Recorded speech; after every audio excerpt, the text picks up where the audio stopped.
My name's Tiriki Onus. I'm a Yorta and Wurrung artist, academic and maker of all sorts of things.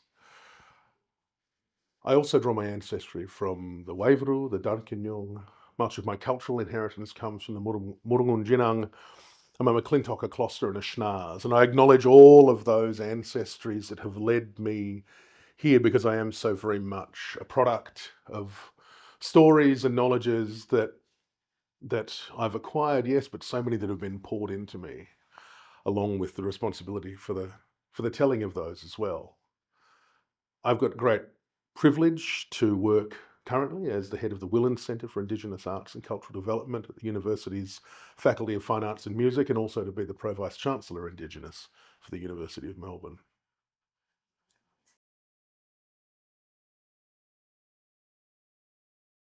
My education has, in so many ways, I think, been one of contrast, and indeed probably even conflict at times. Growing up in the outer eastern suburbs of Melbourne in the 1980s and 1990s, you didn't see or hear Aboriginal people.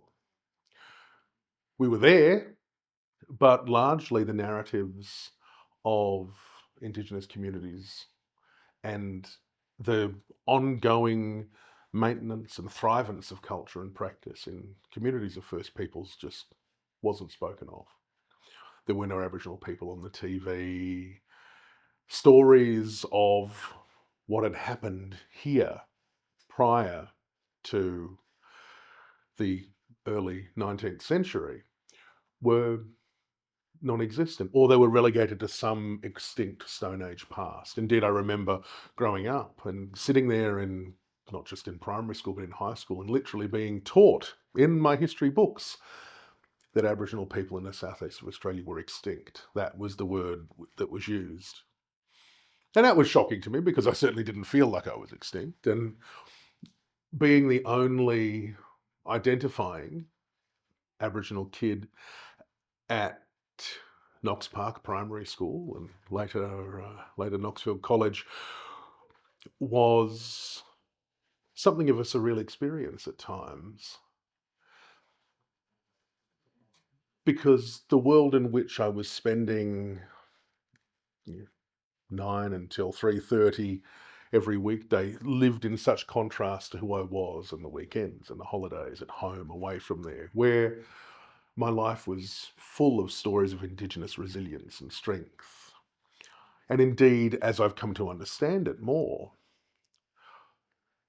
this notion of thrivance, that stories don't just survive. The reason that I'm able to do the work that I do now is not because I'm in any way special, but because rather there are those who have seen to it that stories of strength, of place, of belonging, of the sophistication of First Peoples knowledges that have lived in my family have continued to thrive through multiple generations of the telling and the retelling, even at times when it seemed almost impossible. The telling of the stories has been the thing, and that's informed much of my education and my growth, and particularly now in the university space and the tertiary space, where I get to revel in this space of knowledge, growth and thrivance and dissemination. My PhD research dealt with this very topic, this idea of, well, I've been given a tremendous privilege, a tremendous gift, and what is my responsibility to see that I hand those stories on in the correct way?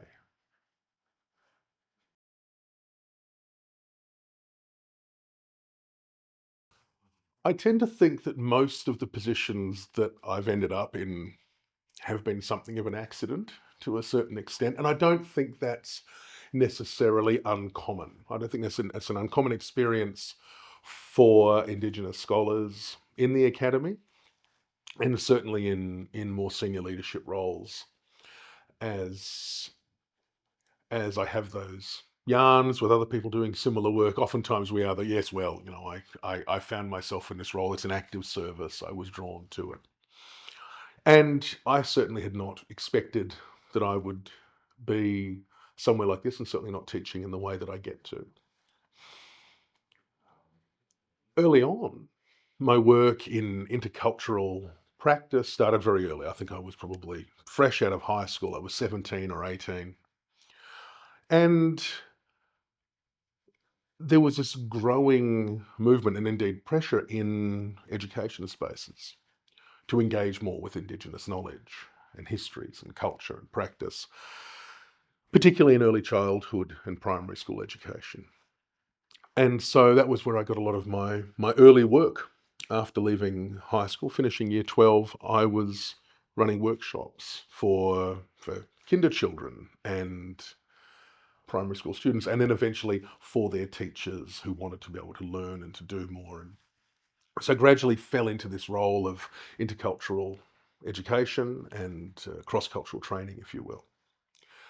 And that continued on for a long time. That came with me into a curatorial practice where I got to travel the world a bit and curate Indigenous art shows and do what I could to amplify the voice of First Peoples while still being a practicing artist. But education was the thing that also helped kind of pay the bills, if you will. Between exhibitions and shows, it was this slow burn that kept going. And over time, much of the experience of moving through spaces that were oftentimes quite charged with fear and tension, people that really wanted to step across, who wanted to tell these stories, who wanted to engage with stories of here, but were terrified that they were going to get it wrong, came up again and again. And so much of my work started moving towards this space of how we collaborate across cultures, how we can acknowledge the past for what it is, but also to not be weighed down and stopped in our tracks by a settler colonial discourse that was based almost entirely in deficit when it came to speaking about First Peoples. And that really troubled me. That was problematic, to use the favourite word of the young people today. It was problematic because all it ever did was, at best, allow me to be some survivor in this space. It positioned First Peoples as victims, as survivors, people that would speak to you very sympathetically with their heads sort of cocked to one side, feeling bad about what had happened, but not being in possession of the knowledge of the facts, of the strength of First Peoples, the resilience and the power of those sort of stories that had been poured into me, the sort of stories that straightened my spine and lifted me up and drove me on. As I said, my experience of who I was in a formal learning environment was vastly different to the sort of person I felt I could be at home and with family and others. From that, I'd pick up a bunch of other work around the place and found myself approached by the wonderful, the extraordinary Michelle Evans, who's now the director of the Dylan Dewar Indigenous Business Centre here at University of Melbourne. Michelle, in those days, was the head of the Wilin Centre for Indigenous Arts and Cultural Development at what was then just the VCA, the Victorian College of the Arts, hadn't yet merged with Melbourne University. I was giving a tour of an art gallery to a group that had come out from the Wilin Centre. I wasn't familiar with Wilin in those days. I knew the VCA because as a child, my dad had been invited to give guest lectures there. He was an artist himself. And so I was aware that this thing called the VCA existed, but I didn't feel like it was ever a place for me or that I would belong. I didn't think tertiary education was the sort of place that I was going to belong. I thought after I'd finished high school that I was done. Michelle asked me, would I come in and help present a graduate certificate that she was getting off the ground. She'd written a graduate certificate in Indigenous Arts Management. I was working in Indigenous Arts Management. I'd just co-curated the retrospective of Kuningo artist John Moangel in Switzerland, in Basel. And would I come in and help teach the subjects? Of course, I said yes. I came, I gave one guest lecture, and then I was asked to do another one, and another, and would I do some bits and pieces here. And that was about 18 years ago, and I haven't managed to leave yet. Still looking for the door. But whilst I was there, then Michelle managed to talk me into undertaking an undergraduate degree. I did my bachelor's in classical voice. I trained as an opera singer through the Victorian College of the Arts, through VCA. That was during our time merging with Melbourne University. All of a sudden, this little world of the VCA got really, really big. And from there on, there was some tumultuous times for Indigenous knowledges at the university and in our faculty particularly. But through the support of others, this space of the Wilin Centre was embraced, and it continued to survive throughout all sorts of external pressures. And gradually, I came into a more of a full-time academic role there, and we built up a whole academic arm to the Wilin Centre. I wrote a whole bunch of subjects, and that really then became the backbone of what had been just student support and a lot of community engagement and advocacy work. Became the work of a full-blown academic unit, and I'm happy to say that the Wilin Centre is now the third school of the Faculty of Fine Arts and Music. There is the Victorian College of the Arts, Melbourne Conservatoire of Music, and the Wilin Centre sitting side by side. Back in those days when there was really only, I think there were 4 or 5 Indigenous students in the faculty, to move now to a space where we have 50 plus Indigenous students, and we have Indigenous staff and academics throughout almost all of the disciplines within that faculty. It's night and day from what it was.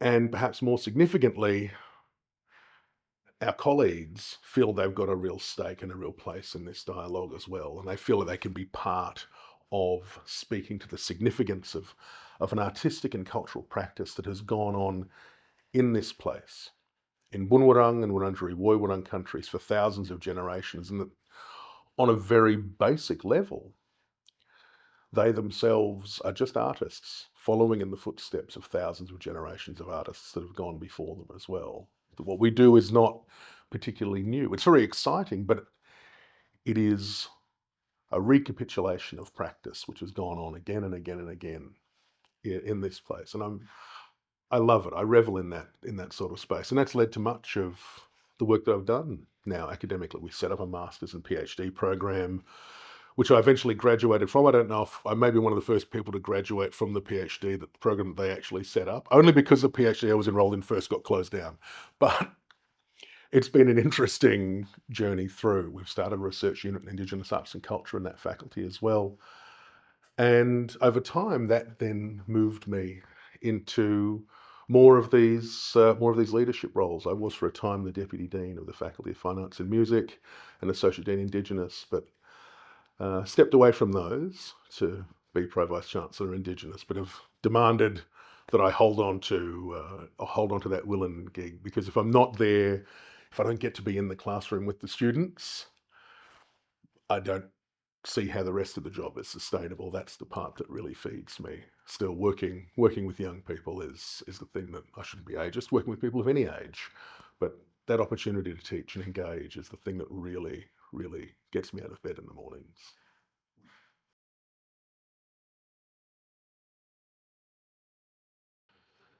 My creative career, similarly, I suppose, to my education journey, has been a bit strange and disjointed, but I'm often taken back to when I was first in high school, and there was this idea of the question when one was asked, what are you going to do with your life? You know, you get to year 10 and you get pushed in front of a guidance counsellor. Tom was his name, lovely fellow. But I really had no idea what it was that I wanted to do. And if truth be told, I still don't know what I want to be when I grow up. But there was this palpable notion that I knew I wanted to create, but I didn't know what that one thing was going to be. And that dynamic has followed me a little bit throughout my creative career. This thing of, well, do I have to decide? You know, being a singer and a performer was something that was, I think, just in my blood. I would stand there as a small child in my grandmother's hallway. We lived in a divided physically divided out. She lived in the front half, we lived in the back. She'd had an old record player in the hallway that she'd play records on, and I'd stand there at 3 years old and point up at the record player and go, Pavarotti, Pavarotti. At which point she would hasten in and put on these operatic records. Of course, I wasn't a tenor. I ended up being a bass baritone, so I could never sing any of Pavarotti's repertoire anyway. But there was always this need for me to perform. And my other grandmother was a speech and drama therapist. I had lots of speech impediments and things as a kid, along with dyslexia and other things. I was not, in the hand that life had dealt me, I was never destined to be either an academic with with all of my dyslexia and my learning challenges, or a performer with a whole bunch of speech impediments. But my grandmother would give me music as part of therapy, and because she was such a passionate actress herself, she'd give me monologues and things like this. I was never quite so interested in learning the poems and things that the children's poems that kids are given, but I loved knocking out the odd monologue and throwing some Shakespeare. Here I'd be as sort of a 10-year-old, but try to be King Lear in the backyard in my gumboots, shouting, "Blow, wind, and crack your cheeks," which still I think follows me through in this very kind of theatrical world that I inhabit now. I grew up around so many visual artists as well, though. It was just, I don't think there was ever a question that art wouldn't be something that I did. And so gradually throughout my life, I think I've tried a great many things, and I've been very fortunate to have had a modicum of success in most of those as well, whether it be filmmaking, whether it be visual art, performing on the stage as theatre and opera and others, things like that. And realized, I think, over time that perhaps I don't have to do just one thing. And there is the opportunity to really open up to a practice that stretches across so many different mediums. So I don't know how I classify myself as a creative. It's why oftentimes I just talk about myself as being a maker, I suppose, because I get to make a whole range of different things. But I have been really fortunate, and I must acknowledge the privilege that I have grown up with, just to have sat at the feet of so many extraordinary artists, whether they were people who came through our home or people that I've been exposed to after that, and extraordinary mentors and others who have chosen to share with me their stories. And it has allowed me to lead something of a sainted existence here, where I can do what I told my Year 10 guidance counsellor, Tom, back in those days when he asked me what I wanted to do. And I said, well, I don't know. I just want to make stuff, which I think is ultimately the thing that still drives me forwards nowadays.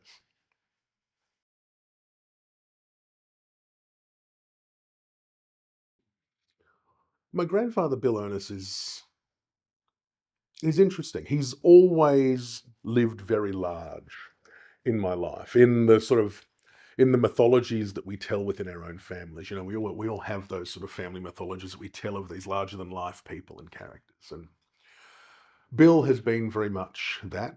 I never knew him. We never quite crossed over. There's 12 years that separate him and me. He passed away in 1968, and I was born in 1980. However, the story of his contributions, his love of art and story, and particularly the role that art and creative practice and performance played in his political activism, are the stories that one gets told again and again.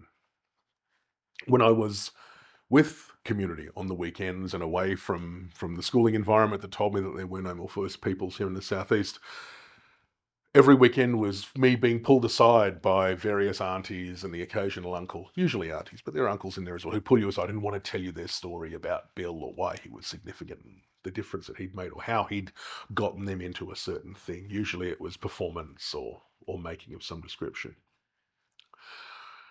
Bill had grown up on Cummeragunja mission in the very early part of the 20th century, had escaped the mission at quite a young age, and with his mother, sister, brother, and father, over the course of many years, had grown up travelling largely all around the Riverina. My great-grandparents raised their kids largely in the back of a covered wagon, droving cattle throughout the Riverina because they were so concerned about the authorities stealing children that they resolved to always be on the move.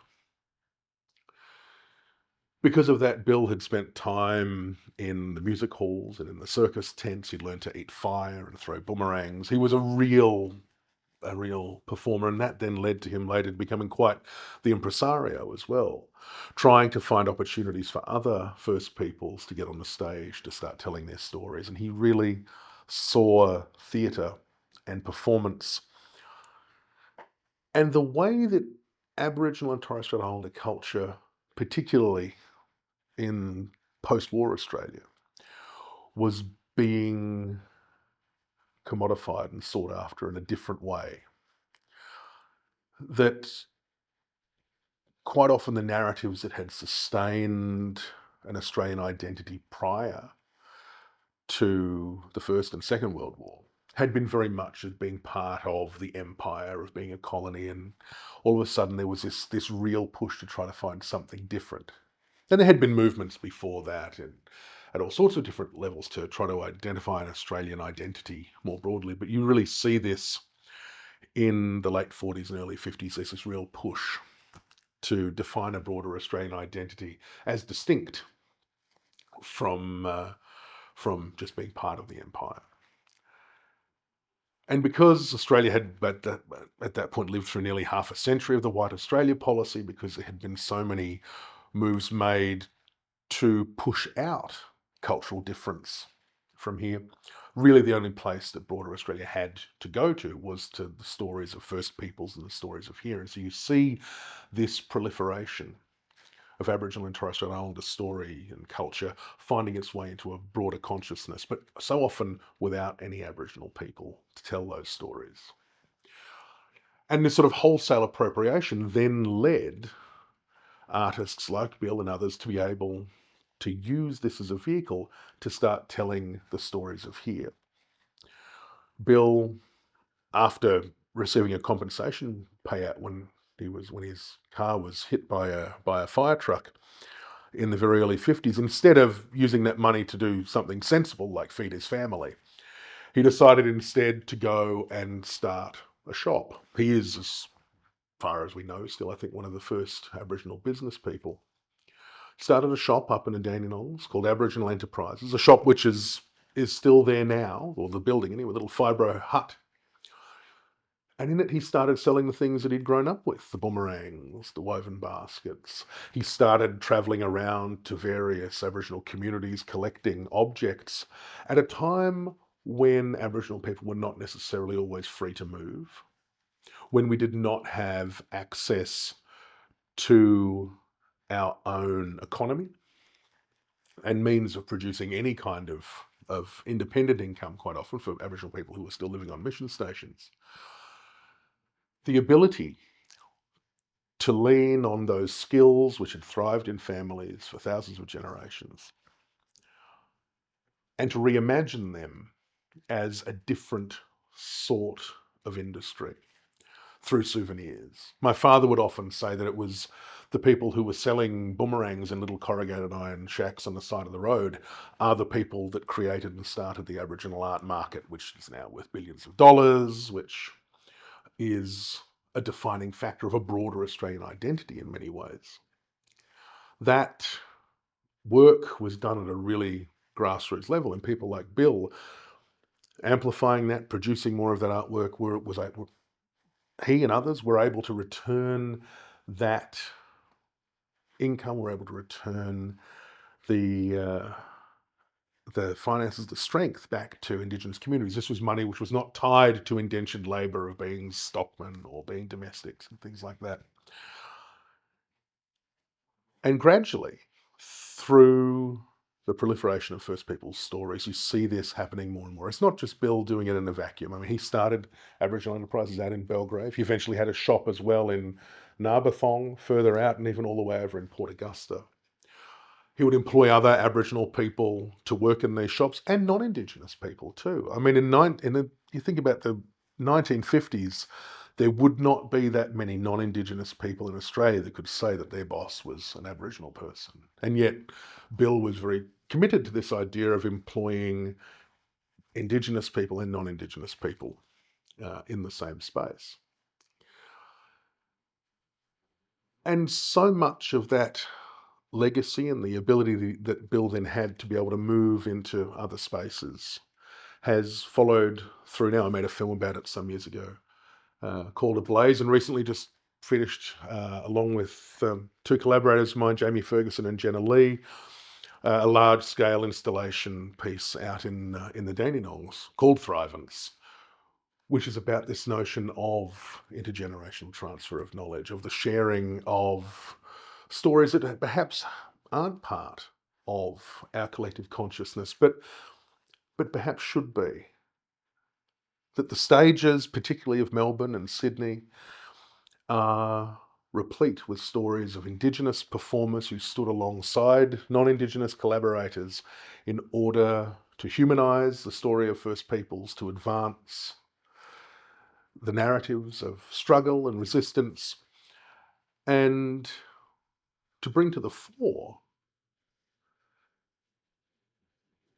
an awakening consciousness in Australian people that perhaps there was more to the story of this place, and that perhaps it wasn't quite so out of reach as that which they'd been told.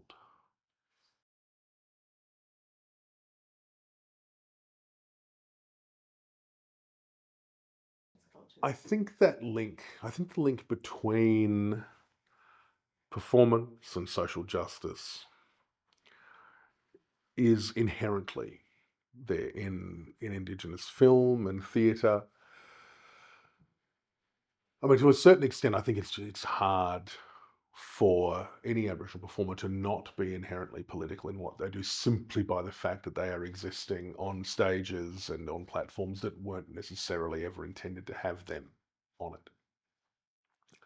So there's definitely an aspect to standing up, to being counted, to being visible in a space like this. And the one thing I think that is, well, there are many amazing things, but one of the things that I think is particularly amazing about the ability of theatre practice or film practice, performance in general, to get these messages across is that it is so very humanizing. It's visceral. We make a connection in a really meaningful way with performance. And there's a power in putting it in a specific place and space as well. When Bill and others were doing this sort of work in the 40s and the 50s, particularly in the 40s, there were many, many parts of Australia and many communities in which it was illegal for Aboriginal people to sing our songs, to dance our dances, to tell our stories, to engage in cultural practice. But if you put it on a stage, if you performed in front of thousands of people, you could bring your children into this space. You could teach them the songs. You could show the dances. You could engage in a continued cycle of cultural maintenance and practice, and just rely on the hubris of the broader settler colony to think, oh, well, this has been put on for our amusement. It's fine. There's something incredibly powerful in that ability to hide in plain sight. And I think there's real genius when you look at the work that people did on the stages, before that in the music halls, in circus tents. These were platforms and vehicles that both allowed Aboriginal people to be mobile, to be engaged, and which allowed us to tell our stories in a different way. And at a time when movement was constrained, when people weren't necessarily free to travel, to share the stories of what was going on inside communities, performance allowed us to reach out in a whole different way. And similarly with the work of souvenirs and art making, once a piece of you, that object that you'd made, the story of family and tradition and country that had been passed down, once you made it into someone's house, into the mantelpiece above the fire or on the sideboard. It was only a short step into people's hearts and minds. That's the extraordinary power, I think, that art and performance have in these spaces, is that it connects us at an axiological level. And so they got very academic from moment there, but it connects us in terms of how we engage and how we value one another, how we value stories, and it challenges the realities perhaps that we've been handed and allows us to create new ones.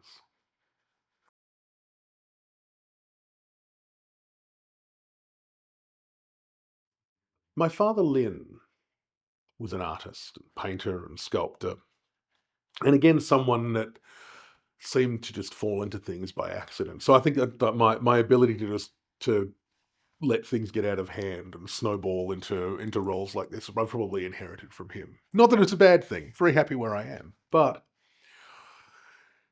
he similarly had grown up surrounded by extraordinary men and women and people, artists who had exposed him to different ways of being through his father and others. And almost by accident became an artist himself. Had tried in the 70s after my grandfather Bill had died to keep his souvenir business going, or to revive it actually. And yeah, by then, people weren't particularly interested in beautifully handmade, handcrafted boomerangs anymore. They wanted to be able to buy it for the same price that they could buy plastic extruded boomerangs that came from Japan or elsewhere. That the manufacturing had moved on, and function was being celebrated over form in so many different ways. And at one stage, while waiting to hear back from a job interview with to be a full-time station officer for the CFA, he'd found an old set of students' oil paintings that were left over from his dad's shop, and started having a paint of Russell Falls in Tasmania, a picture in a magazine. And my mother arrived home from work and said, "I didn't know you could do that." He said, "No, no, neither did I." He took the painting. Well, actually, he did two paintings. He didn't like the first one because the water looked like concrete. He took the second painting he did up to the Sherbrooke Art Society, which was literally across the road from where his dad had his shop in the 50s and 60s, and sold it for $21 and thought, gee, that's all right, I'll do another one. And from that, gee, that's all right, I'll do another one, grew this huge career. I mean, he was not long lived, my father. He was only here for 47 years, but in that time was incredibly prolific. I grew up in his studio as a small kid, learning to hang up his lino prints. He'd do the prints, and on the days when I was home with him, I would take them with tiny little pegs on a string thrown across the room. And so I suppose I got an apprenticeship very, very early on with him in the house. For him, art was an all of family affair, so everyone got involved, whether it be ruining the lounge room carpet because he was making us cast his whole body in plaster so that he could make a sculpture out of it, or whether it was using automotive expanding foam to pour into fiberglass molds to make bats that would eventually hang on the Hills Hoist in the Art Gallery of New South Wales. Lynn really viewed art as something that was just part of who he was, and indeed who we were as a family. It wasn't something that was sort of put on a pedestal, or that happened in a closed off space. That somewhat romanticized view in some ways of the lone artist starving in a garret somewhere in Paris was very much not the vibe that he was in for. This was about everyone getting involved in being part of that story. And I think that was something that really set his work apart too. He was always committed to trying to represent the truth of his experience as a Yorta and Wurrung artist, but also of acknowledging the extraordinary contribution of people like his mother, who had come out here from Glasgow when she was still quite young. She was a physiotherapist. They wouldn't let her be a doctor. She wanted to study medicine. They wouldn't let her because it was the early 20th century. And women don't do that. became a physiotherapist, joined the Communist Party, ran away to New Zealand, and then eventually found her way to Melbourne after the war and met my grandfather at a Communist Party rally, and that was how they married. She was an extraordinary woman who had stepped across so many barriers, who had rejected all sorts of narratives. Eventually ended up getting disowned by much of the rest of her family because she had brought such shame upon them, which was ironic because I felt she brought such pride to us, such pride. So he was always very conscious of acknowledging that story of his McClintock identity as well, and this idea of walking between two worlds. And you see this in my father Lynn's artwork from the late 80s through to the 90s, and when he finally died in 1996, his work really deals with juxtaposition of themes, of identities, but of trying to make oneself whole, I suppose, in many ways, combining traditional iconography and designs, much of which had been gifted to us by our Wurrung extended family in Northern Arnhem Land, with a very Western realist style, which he became quite known for as one of the combining of the two, and then using skills that he had developed from before that as a panel beater and spray painter to be able to create depth and water effects. He became very well known for his paintings of fish, to the point that he was, by the end of his life, he was thoroughly sick and tired of painting fish. But he persisted, one, because those were the things that sold and they would allow him to make the sculptures and other things that he wanted to do. But two, because they travelled so well, and similarly to the work that his father had done, they allowed him to reach audiences, to speak about the significance, and similarly to the work that Bill had done, to always be reiterating that no matter what we did, the stories of First Peoples were always in this landscape. That those, whether they be fish painted with dua, rock designs from Wurrung country, they still swam through waters that had known these stories for all time, and even telling those stories down here in the southeast, they were connected through to the narratives of identity and place and belonging, and that cannot be erased. And I think there's something really powerful and for me certainly affirming in all of that too. These are the things that I show and tell my children now. These are the things that they latch onto, this idea of belonging and continuum, and the strength that comes for all of us, black, white, brindle, wherever we may be, when we're able to acknowledge the vastness of those knowledge systems. I find it very comforting to be a grain of sand on that beach of all of those artists and makers that have gone before me in this place.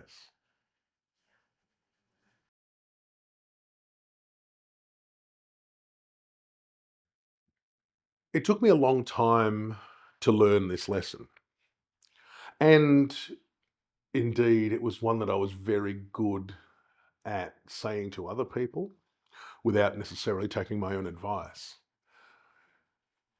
But one of the benefits, I think, from coming from a faculty like the Faculty of Fine Arts and Music as well, has been the focus on practice-based research, on creative outputs, and acknowledging that so much of what we do is research, is knowledge production.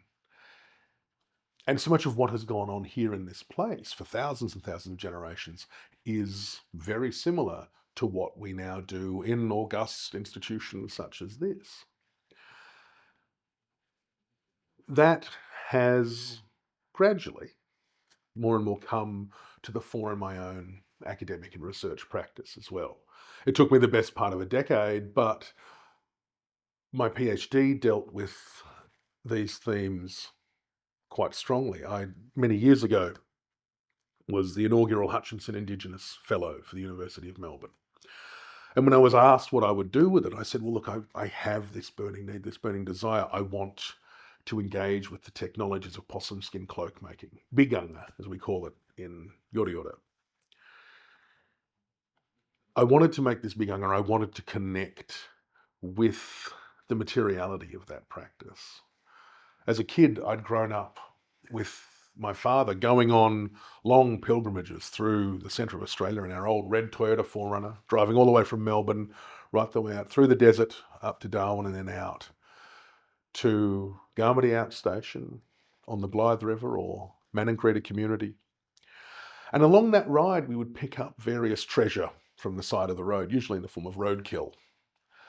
And we would camp of an evening because we were pretty poor, but also in those days, in the 80s and 90s, it wasn't necessarily safe to, as someone who looked as visibly Aboriginal as my father, to stay in hotels and motels in remote and regional towns. There was a lot of racism around still.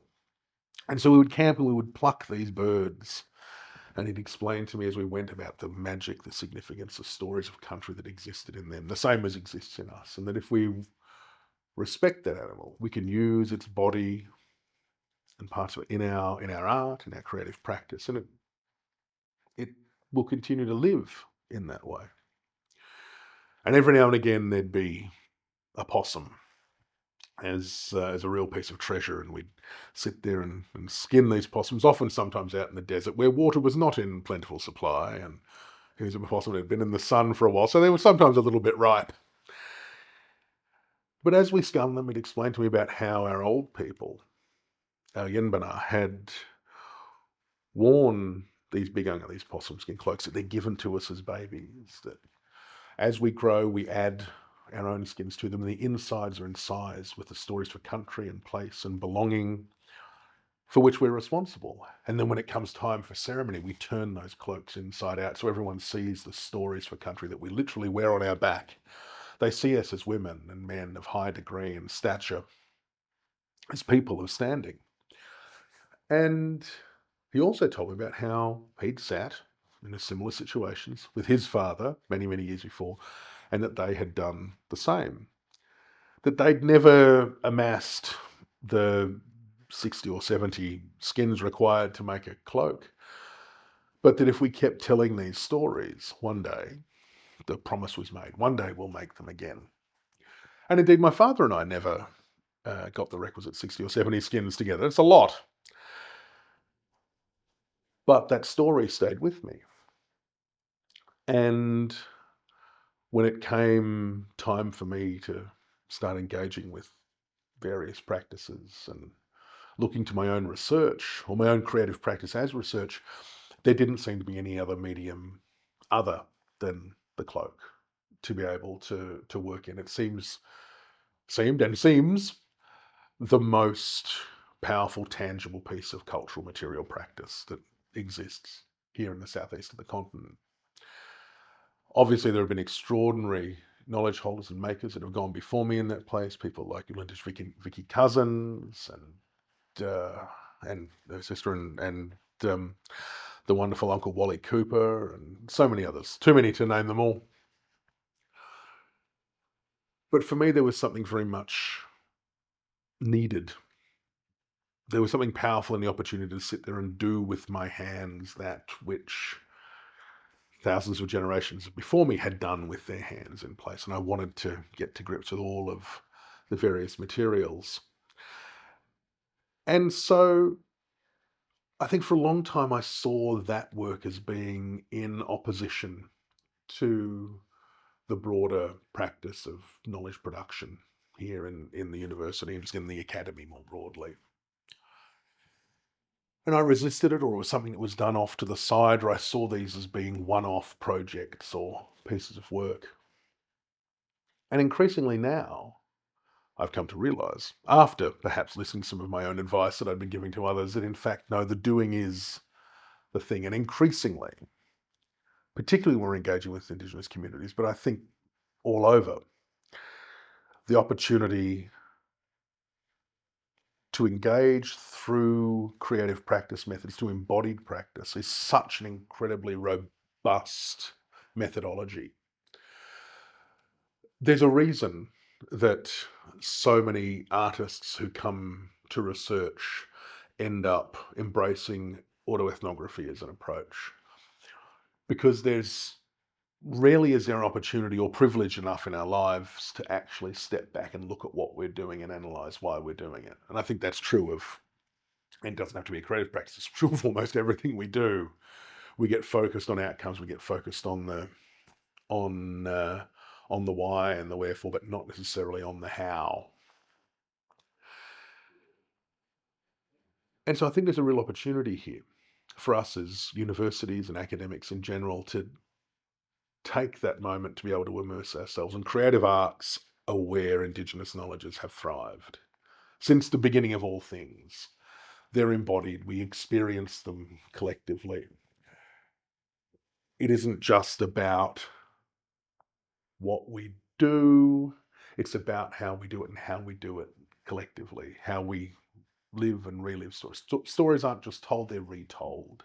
And in the retelling, in the engagement, they continue to thrive. And we remember the stories.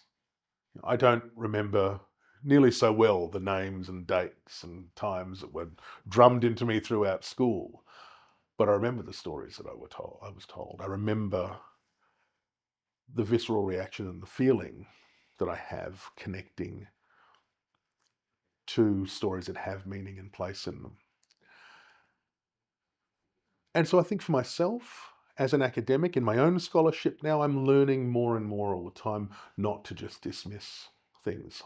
I've internalized a whole range of different approaches and prejudices, if you will. I oftentimes internalize the colonial structures myself without really thinking. But there is so often a real opportunity to stop, to examine why we're doing a thing, why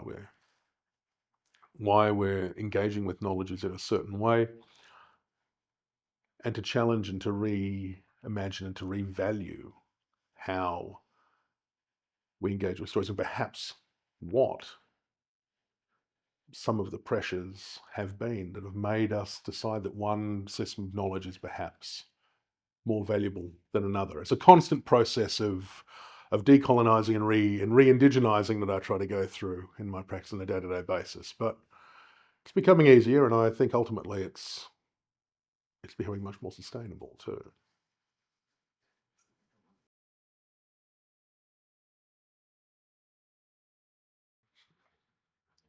One of the things that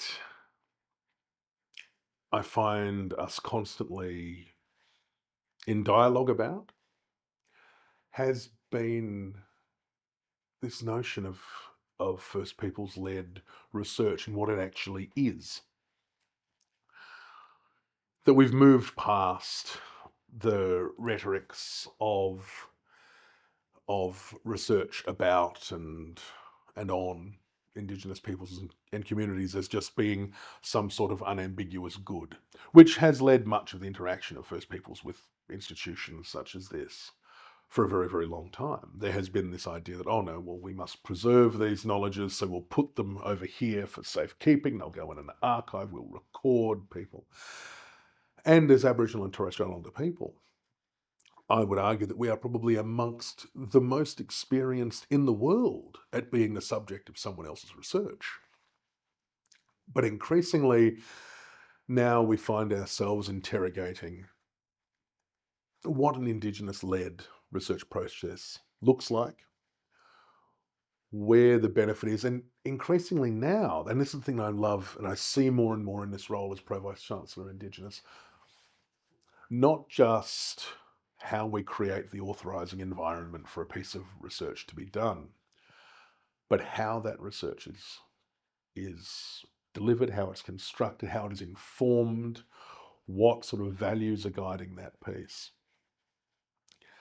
And increasingly, for the academics who are engaging, realising that in fact perhaps the tremendous benefit is to them, is to us in our practice, as opposed to just a service which is being delivered to various communities out there in the world. And I think there's a real excitement now about what this piece of work can be, how we can redress to some extent the balance of misinformation of the last 2.5 centuries, finding more of those opportunities to amplify Indigenous voice and stories and the sorts of narratives that we want and need to hear,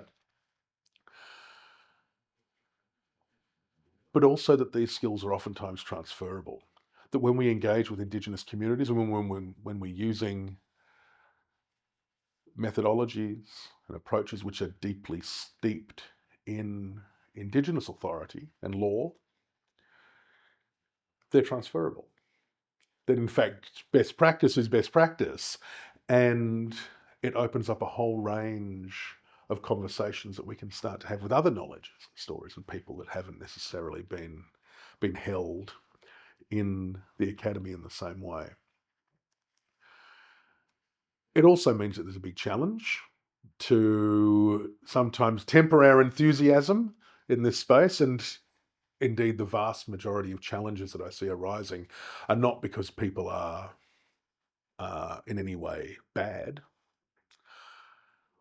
or because anyone has done anything maliciously, but rather because we end up tearing into spaces, brimming over with enthusiasm, but also with the load of the system and the colony around us that presupposes a whole bunch of what our interactions should be like. And indeed, we are still frequently informed by a deficit-based discourse instead of one of strength. And so there's still a lot of work for us to do, I think, internally in how we educate ourselves and how we grow our own practices. And I say this for everyone within the university, to really be able to interrogate why we're engaging in doing things the way that we are, but also to clearly be able to articulate where that benefit sits for us more broadly. And I think the benefit is vast. It just relies on us perhaps opening ourselves up a bit more to the possibility and the strength that giving over greater aspects of control of the narrative to communities of practice and others out there holds for us.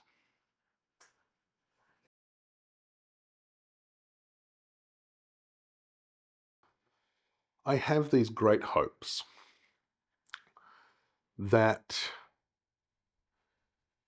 for First Nations scholars, certainly that there will just be a lot more of us, because it still gets lonely in here, and I don't like doing any of this stuff in a vacuum. I like being surrounded by extraordinary people doing wonderful work together. I hope there's opportunities for us to continue. I know there will be, but I hope that there will always be that space for us to continue to interrogate the institution, the academy, more broadly, to shift conversations around Indigenous knowledges to a space where others feel like they're able to engage, certainly, where they feel that they also have a responsibility to this work, whilst they might not have the authority over it. I hope we can start creating even more spaces for people to engage with the stories of here, to perhaps challenge the cultural paradigm that has been handed to us through multiple generations over the last couple of centuries, and instead to start thinking about what it might look like if we were to observe those stories of here, because these countries upon which we stand, particularly here in the middle of the Kulin nations, but more broadly, have always had diplomacies, systems of practice for welcoming in the outsider, the guest, the visitor, of clearly articulating their responsibilities. And I like to sometimes dream about what this place would be like had those laws, LAW and LOREs, both been observed more stringently 2.5 centuries ago. I feel we'd be having very different conversations now. I think we make our institutions safer for First Peoples, not by teaching First Peoples to be more resilient or continually asking Aboriginal and Torres Strait Islander people to find new and creative ways to navigate the institutions. Rather, I think we make our spaces safer and stronger by educating everybody else around us. And I think this works through all levels of our work, not just for First Peoples, the work we want to do in anti-racist spaces, of being meaningfully anti-racist, not just not being racist. The opportunity for us to be able to see the strength that comes in the uplift, that rising tide that lifts all boats. But any of this work that we do, I think, has to be grounded in place. In country with a capital C that exists beneath our feet, in feeling that we can draw upon that wisdom, that strength that comes from here, but also to be able to articulate what our place in relationship to and in that narrative is, to be able to own that fearlessly, to not just be driven oftentimes by shame and guilt, which was the biggest barrier to me all those years ago when I first started working with kindergarten and primary school teachers, but instead to start thinking about what the opportunity is for us, how we can resource ourselves better to have the difficult conversations, because we need to, but we're certainly not set up to yet. Processes of engaging in truth-telling are necessary and they are admirable, but we have to tell the full truth. And that full truth means dealing with the unpleasantness. It also means talking about the stories of strength that have carried us through those spaces as well. And that one doesn't work without the other. I'm really hopeful that our students and our colleagues can see themselves as being part of that conversation, that the fear is, or the benefit is enough for it to overcome the fear and the perceived threat, to instead to start ideating a different world in which we might be together, in which we might do this work. Because the opportunity to move forward collectively, to celebrate over 65,000 years of knowledge, practice and production, and to see the stories of resilience and resistance and thrivance that have gone on here in the face of great adversity at times throughout the 18th, late 18th, 19th and then 20th century. Those should be stories which inspire us all. And there is absolutely a place for that in our academic practice going forwards. And we're only going to be the richer for it. The more we know these stories, the stronger we'll be together rather than apart.